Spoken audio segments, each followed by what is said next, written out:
మమేకంతో స్పందించే ఏజెన్సీలు మరి ఇక్కడ ఎందుకు స్పందించట్లేదు? మేము ఖచ్చితంగా ఈ విషయంలో మేము తెలంగాణ ప్రజలకు కూడా ఒకటి అప్పీల్ చేస్తూ ఉన్నాం.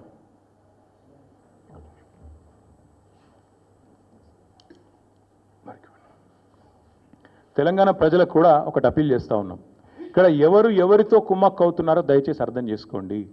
అమృత్ కుంభకోణంలో రేవంత్ రెడ్డి గారి బావమరిది వ్యవహారం ఉండి కూడా రేవంత్ రెడ్డిని కాపాడుతున్నది కేంద్ర ప్రభుత్వం. ఆర్ఆర్ ట్యాక్స్ అని చెప్పి స్వయంగా ప్రధానమంత్రి ఆరోపణ చేసి ఇక్కడ బిల్డర్ల దగ్గర 200 రూపాయలు స్క్వేర్ ఫీట్కి వసూలు చేస్తున్నా ఇప్పటి వరకు ఉల్కకుండా పలకకుండా ఉన్నది కేంద్ర ప్రభుత్వం. అట్లాగే సివిల్ సప్లై స్కామ్లో ఈ ప్రభుత్వాన్ని కాంగ్రెస్ను కాపాడుతున్నది కేంద్ర ప్రభుత్వం. సెంట్రల్ ఎంపవర్డ్ కమిటీ రికమెండేషన్ ఇచ్చిన తర్వాత కూడా మీరు వెంటనే ఈ ఫైనాన్షియల్ ఫ్రాడ్ను సెంట్రల్ యూనివర్సిటీ కంచెగచ్చిబౌలి భూముల్లో చర్య తీసుకోండి అని ఎంపవర్డ్ కమిటీ చెప్పిన తర్వాత కూడా ఇప్పటికీ ఉలకకుండా పలకకుండా ఉన్నది కేంద్ర ప్రభుత్వం. మరి ఈరోజు ఈ విషయంలోనన్నా నేషనల్ హెరాల్డ్ విషయంలోనన్నా స్పందిస్తారో లేదో మేము కూడా చూస్తాం. ఒక నెల రోజులు ఎదురు చూస్తాం. మేము కూడా చూస్తాం ఒకవేళ మరి కేంద్ర ప్రభుత్వం ముందుకు వస్తుందా రాదా. ఎందుకంటే మీకు తెలుసు ఫార్ములా ఈలో ఏదో జరిగిపోయింది, దున్నపోతు ఈనింది అని కాంగ్రెస్ వాడనంగానే కట్టేయండి దుడ్డని చెప్పి గవర్నర్ గారు స్పందించి వెంటనే ఆగమేఘాల మీద మెరుపు వేగంతో స్పందించి ప్రాసిక్యూట్ చేయాలన్నారు. మేము కూడా కలుస్తాం గవర్నర్ గారిని, ప్రాసిక్యూట్ చేయండి ముఖ్యమంత్రి గారిని అని అడుగుతాం. తప్పకుండా ముఖ్యమంత్రి గారు ప్రాసిక్యూట్ కావాల్సిందే, ఆయన ప్రజాక్షేత్రంలో దోషిగా నిలబడవలసిందే, చేసిన తప్పులకు తప్పకుండా శిక్ష అనుభవించాల్సిందే. అట్లాగే ఇంకొక మాట కూడా చెప్తా ఉన్నాం, ఒకవేళ కేంద్ర ప్రభుత్వం కూడా స్పందించక బీజేపీ కూడా ఒక రక్షణ కవచం మాదిరిగా ఏదైతే ఇన్ని రోజులు రేవంత్ రెడ్డి గారిని కాపాడుతూ వస్తున్నదో మరి తప్పకుండా ఒకవేళ వారు స్పందించకపోతే నెల రోజుల తర్వాత పార్టీలో మేము కూడా కూర్చుని కార్యాచరణ ఏం చేయాలో తీసుకుంటాం. ప్రజాక్షేత్రంలో అవసరమైతే తప్పకుండా ఈ ముఖ్యమంత్రి గారిని అదేవిధంగా ఆయనను ఒక కవచ కుండలాల మాదిరిగా కాపాడుతున్న బీజేపీని కేంద్ర ప్రభుత్వానికి కూడా ప్రజల ముందు ఎండగడతామని చెబుతూ ఇక చివరిగా నేను చెప్పేది ఒకటే, మొన్ననే పాలమూరులో సిబిఐ దర్యాప్తు అక్కర్లేదు, పాలమూరులో అవినీతి ఏం జరగలేదు పాలమూరు రంగారెడ్డి ప్రాజెక్టులో అని చెప్పి స్పష్టంగా సుప్రీంకోర్టు తీర్పిచ్చింది. ఇంకొక వైపు సొంత పార్టీ ఎమ్మెల్యేలు 30% కమిషన్లు లేనిదే ఇక్కడ ఏ పని జరగదు అని సొంత పార్టీ ఎమ్మెల్యేలే కుండలు బద్దలు కొడుతున్నారు. అట్లాగే సొంత మంత్రులు క్యాబినెట్ సహచరులు స్పష్టంగా చెప్తున్నారు, మా మంత్రులు పైసలు తీసుకుంటారు లేకపోతే ఫైళ్ళు కదలై అని చెప్పి పాపం నిజాయితీగా ఒప్పుకుంటున్నారు. ఇంకోవైపు సొంత మామ పిల్లనిచ్చిన మామ కాళేశ్వరంలో అవినీతి ఎక్కడిది మన్నెక్కడిది, 1,00,000 కోట్ల ప్రాజెక్టులో 94,000 కోట్లు ఖర్చు అయితే అలా 1,00,000 కోట్ల కుంభకోణం అని ఎట్లా అంటారు, ఇది అసంబద్ధం అని చెప్పి సొంత పిల్లనిచ్చిన మామ చెప్తా ఉన్నారు. కాబట్టి ఫ్రస్ట్రేషన్లో రేవంత్ రెడ్డి గారు ఏవేవో చేస్తుంటారు, ఏవేవో లీకులు ఇచ్చి ఏదో రకంగా మీడియా మేనేజ్మెంట్ చేసి నేషనల్ హెరాల్డ్ కేసులో ఛార్జ్షీట్లో పేరు వచ్చిన కొన్ని పత్రికలు అయితే రాయలేదు. మాకు చాలా ఆశ్చర్యంగా ఉంది, ఎంత బాగా కవర్ చేసుకుంటూ వస్తున్నారంటే రేవంత్ రెడ్డి గారిని చాలా ఆశ్చర్యంగా ఉంది, ఇట్లా కూడా చేయొచ్చా అని. అంటే ఇంత పెద్ద కేసులో ఇంత పెద్ద మ్యాటర్ వస్తే ఒక ముఖ్యమంత్రి పేరు వస్తే ఇదే కేసీఆర్ గారి పేరుంటే రాకపోదురా? ఇదే కేసీఆర్ గారి పేరుంటే కోతికి కొబ్బరి చిప్ప దొరికినట్టు కొంతమంది సంబరాలు చేసుకుంటూ పేపర్ల నిండా తాటికాయంత అక్షరాలతో రాసేటోళ్ళు ఇలా రేవంత్ రెడ్డి గారికి కవరింగ్ ఇచ్చేందుకు చాలా కష్టపడి కాపాడుతున్నారు.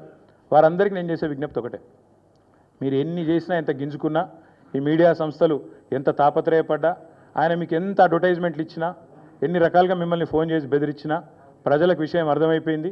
ఈయన ఒక లొట్టపీసు ముఖ్యమంత్రి, ఈయనతో ఏం కాదు అని అర్థమైంది. కాబట్టి మీరు కూడా దయచేసి నిష్పక్షపాతంగా వార్తలు ప్రజలకు చెప్పండి. లేకపోతే సోషల్ మీడియా ఉంది, మీరు చెప్పినా చెప్పకపోయినా సోషల్ మీడియా ద్వారా ప్రజలకు అన్నీ తెలుస్తాయి. తెలియదు ఇక మేము పిల్లి కదా కళ్ళు మూసుకొని పాలు తాగితే తెలియదు అనుకుంటుంది అన్నట్టు మేము రాయకపోతే వార్తనే కాదు, మేము రాయకపోతే మేము నొక్కేస్తే ఎవరైనా కూడా వాస్తవాలు చెప్తున్నాం. మీకు అబద్ధం అనిపిస్తే నేనేం చేయాలి, కానీ చాలామంది రాస్తలేరు. మరి ఏం చేయాలి, మరి మా బాధ మేము చెప్పుకోవాలి కదా, ప్రజలకన్నా చెప్పుకోవాలి కదా. కాబట్టి మీరు అట్లా అనుకొని మీ భ్రమల్లో ఉన్నంత మాత్రాన మీరు చేయగలిగేది ఏం లేదని కూడా చెప్తూ సహకరించే మిత్రులకు థ్యాంక్ యూ.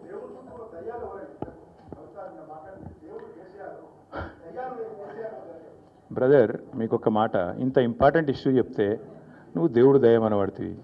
ఇప్పుడు ప్రస్తుతం మాకు తెలంగాణకు పట్టిన దయ్యం మాత్రం రేవంత్ రెడ్డి. ఆ రేవంత్ రెడ్డి అనే దయ్యాన్ని ఎట్లా వదిలించాలా అనేది మా తాపత్రయం. ఇంకేమన్నా తొందరపడ అంత యాంగ్జైటీ ఎందుకు, అంత టెన్షన్ ఎందుకు, అంత హడావుడు ఎందుకు? నేను చెప్పేది ఏమంటే తెలంగాణకు పట్టిన శని కాంగ్రెసు, తెలంగాణకు పట్టిన దయ్యం రేవంత్ రెడ్డి. ఇప్పుడు ఆ దయ్యాన్ని శనిని ఎట్లా వదిలించాలనేది మా టార్గెట్. ఇక మీరు చెప్పే టెన్షన్ ఎందుకే అంతగానో మాట్లాడి రాదు, ఎందుకు అంత తెగబడుతున్నావు?